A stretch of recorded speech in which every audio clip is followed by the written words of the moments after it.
Коллеги, привет, мои хорошие! Сегодня будет очень интересное видео о таких вот странных электродах. Почему они странные? Потому что их диаметр 1,6 мм. Я даже не знал, что такие существуют. Вот зашел в сварочный магазин, да, смотрю, лежат 1,6 мм. Я даже не знаю, для каких они целей предназначены, что ими можно варить. Такие электроды имеют место быть, поэтому их надо тестить, надо их использовать. Посмотрим, как они варят. Не знаю, жесть варить электродами — это такое себе занятие. Чтобы варить жесть, есть полуавтомат, да, а электродами это не знаю, зачем это надо.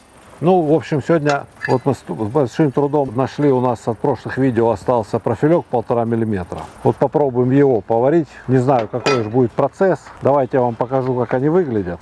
Электроды — это МР3С. Так, тут Судиславский завод сварочных материалов. Коллеги, видите, какие электродики? Как похоже на бенгальские огни чем-то, да? Бенгальский огонь и тот, по-моему, потолще будет.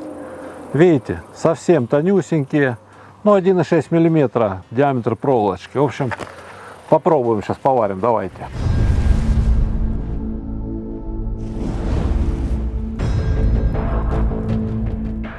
Давайте, парни, в нижнем положении попробуем. Я уже попробовал.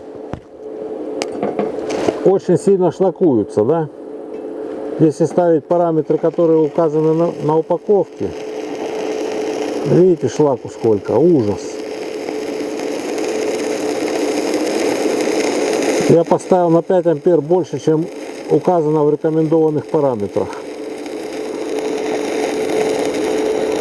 И вот, когда только добавляешь больше, чем надо, тогда еще более-менее варит. Сейчас давайте вертикальчик попробуем.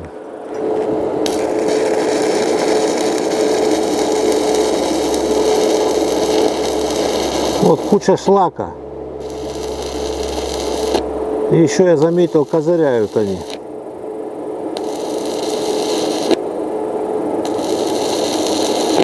Загорается довольно легко. Ну, шлака очень много. Даже вот варю вертикал, и мне с трудом могу разглядеть металл. Все в шлаке.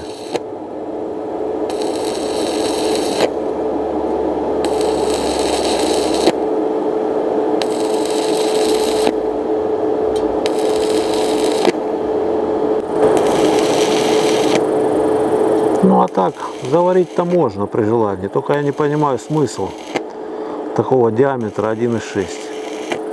То же самое можно сделать и тройкой электродом, да?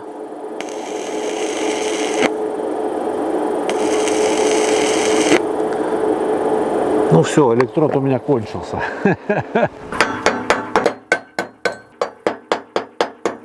Ну вот смотрите, коллеги, вот это в нижнем положении. В нижнем положении вообще очень сложно варить. И шлак очень тяжело отбивается. Очень тяжело. Ну и мерки, да. Вот это вертикальчик, видите? Вертикальчик еще более-менее так варить можно. Там хорошо, ну, более-менее металл еще можно разглядеть из-за кучи шлака. В нижнем положении очень сложно. Все шлаком затекает. И я еще заметил одну особенность. Вот когда только начинаешь шов, да, зажигаешь, и он начинает гореть то на одной стороне, то на одной стенке, то на другой. И очень сложно сплавить металл вместе. Вот по двум сторонам бегает дуга.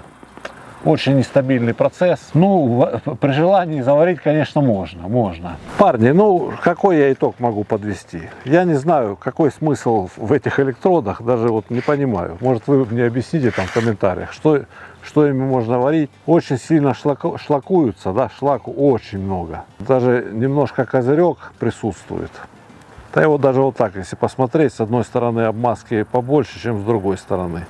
Это значит, неравномерно нанесена обмазка. Ну, если только миллиметровый металл пробовать ими варить, миллиметр толщиной, может и есть смысл. Ну, если бы они были не МР3, а хотя бы там какие-нибудь АНО-21. МР3, конечно, мне никогда не нравилась марка МР3, может дело в этом. Я бы не рекомендовал такие именно электроды. Процесс, это если опыта хватает, да, если много опыта, опытный сварщик, еще заварить заварит. Если начинающий, это будет сплошная мука и страдания. Понимаете, коллеги? Ну что, надеюсь, я вам был полезен. Что мог, показал, рассказал об этих электродах. парни, подписывайтесь на канал, подписывайтесь на телеграм-канал, пишите комментарии и увидимся в следующих роликах. Всем пока!